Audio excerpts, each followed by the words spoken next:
Welcome back, everyone. Get ready for another deep dive, this time into the fascinating world of art and music. We're going to be traveling through time, exploring human creativity, all based on the source material you provided. It's incredible from those first ochre handprints on cave walls to, well, the digital symphonies we have today. Exactly.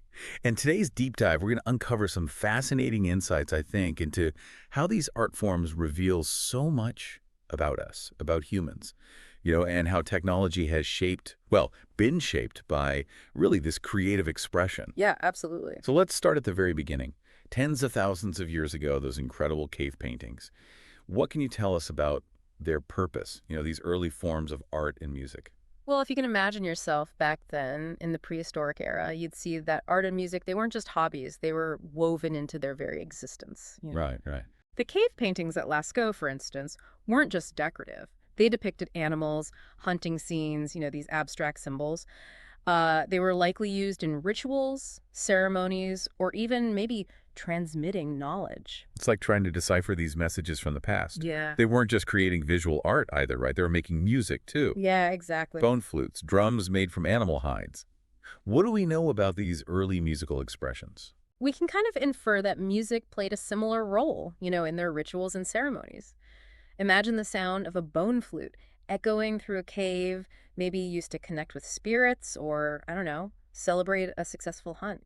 It's amazing to think about this urge to create, to express ourselves. It's been with us from the very beginning. Yeah, yeah. And as civilizations began to emerge, things got a little more elaborate. Oh, absolutely. We start to see distinct traditions developing in different parts of the world, from ancient Egypt to Mhm. Greece, China, India. Yeah, and each civilization's art and music, they really reflect their unique worldviews and values. So for instance, ancient Egypt. Take ancient Egypt, for instance.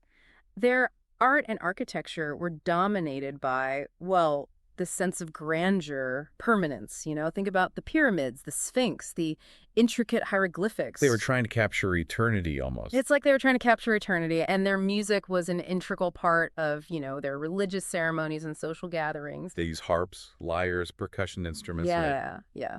And if you compare that to ancient Greece, you see a real contrast. Total opposite. Yeah. The Greeks celebrated the human form, the beauty of the physical world. Oh, interesting. Their sculptures, for example, they were striving for realism, capturing the human body.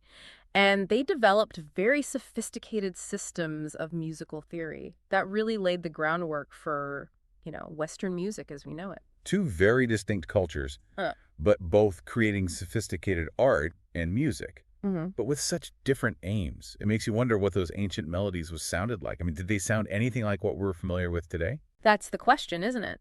Musicologists are still trying to answer it. We have, I guess you could say, fragmented scores, descriptions, and we can study the instruments, but much of it is lost to time. It's a reminder that, art and architecture, they can endure, but music is often more, what's the word, ephemeral. Existing only in the moment of performance. Exactly. This is like a whisper from the past.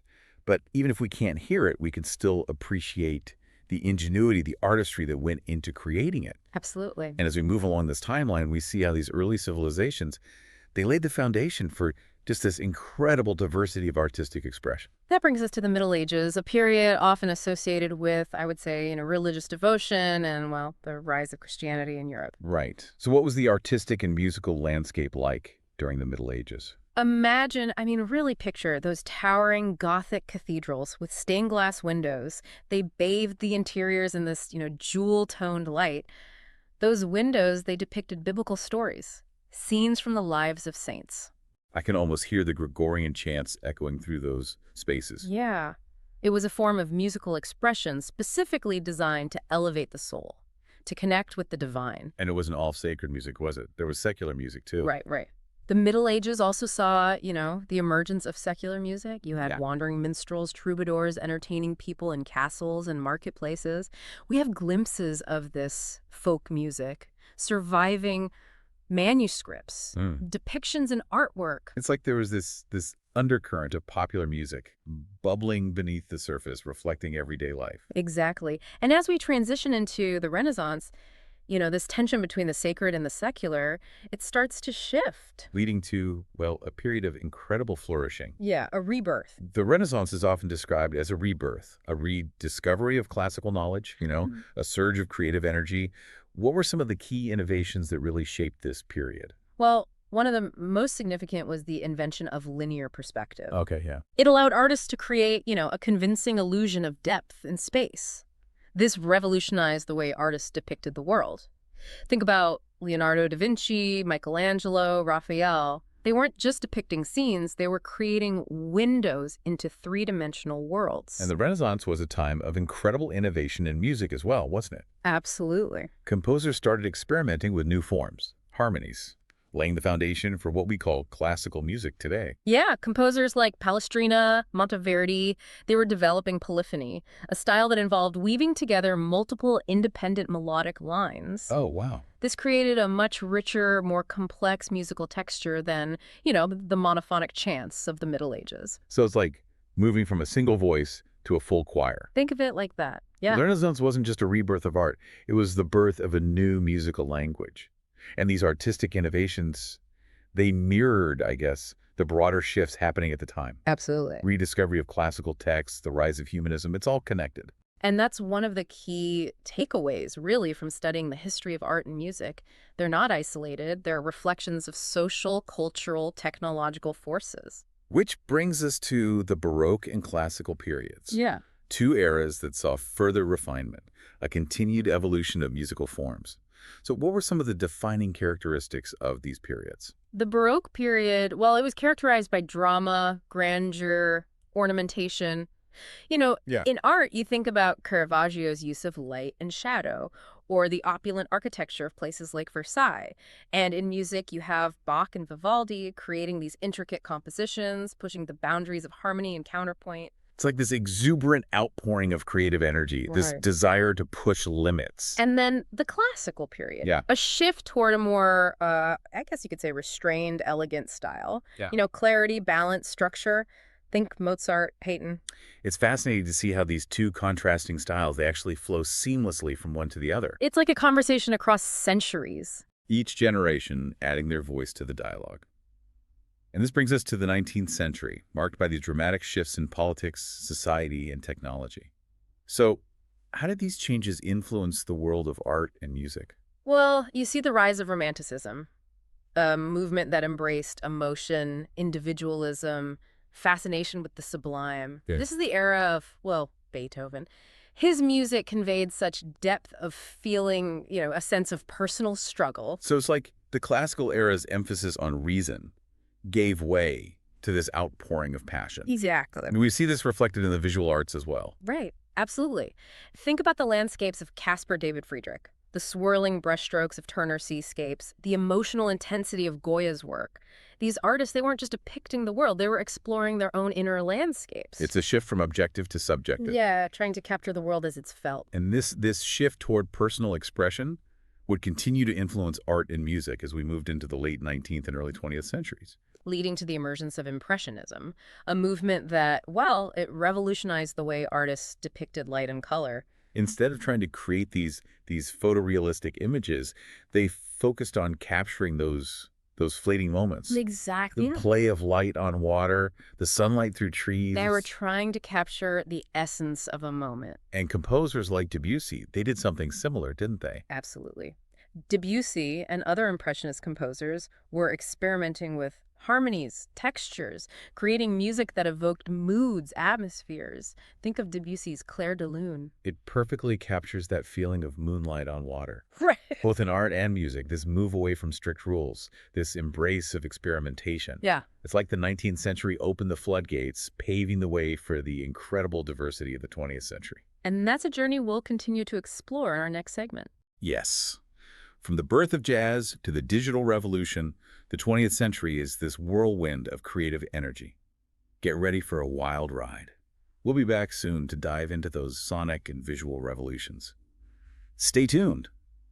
Welcome back, everyone, ready to dive headfirst into the 20th century. It's a period that redefined art and music, really. Completely. It's amazing to think, we've come from cave paintings to the Baroque period, this incredible journey of self-expression, always pushing boundaries. It's like each area builds upon the last, adding new layers, and then Yeah. boom, the 20th century, a sonic and visual explosion. It really was so much happening all at once, social, politically, technologically. And the art and music of the time really reflect that energy. So let's break it down. What were some of the major art movements? You mentioned Cubism, Surrealism.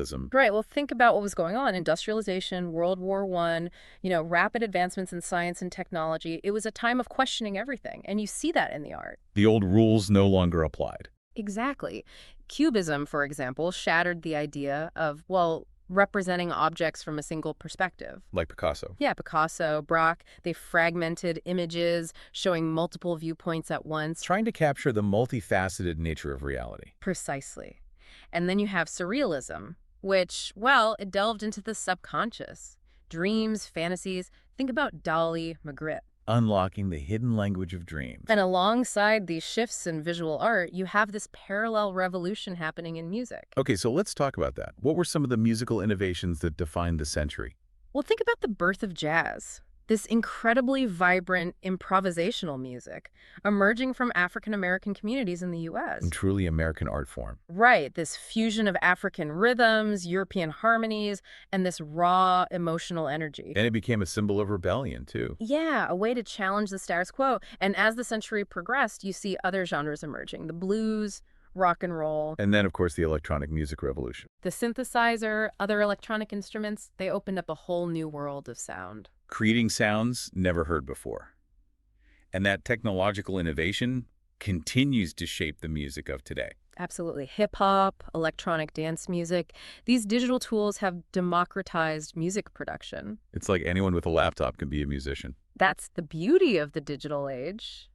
But it also comes with challenges. Right, like how do you stand out when there's so much content being created? It's a huge dilemma. The internet has created this global marketplace. It's great for connecting with audiences, but it's tough to cut through the noise. And then there's the whole issue of copyright, intellectual property in the digital age.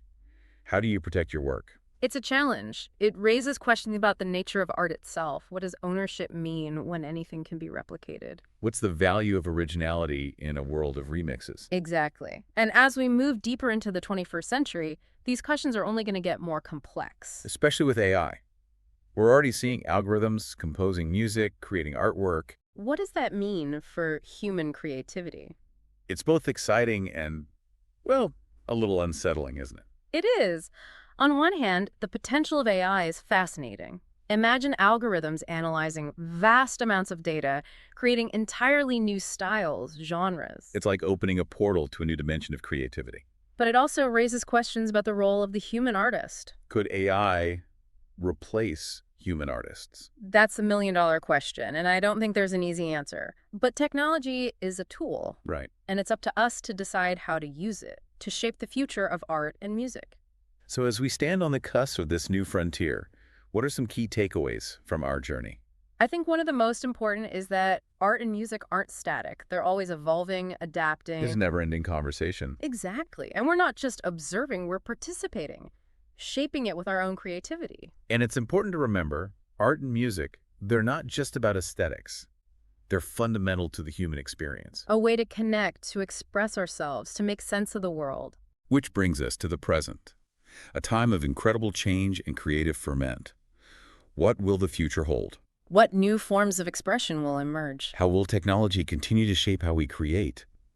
We'll explore all of that in our final segment as we turn our attention to the digital age and the uncharted territories that lie ahead.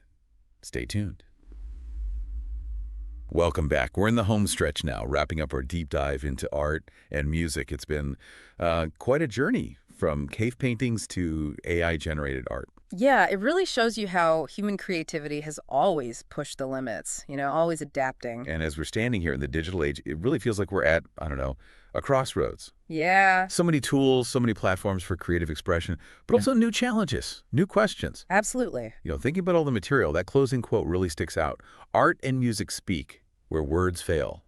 It's true. It feels really relevant today, in this world of like information overload. Art and music, they're almost more important than ever.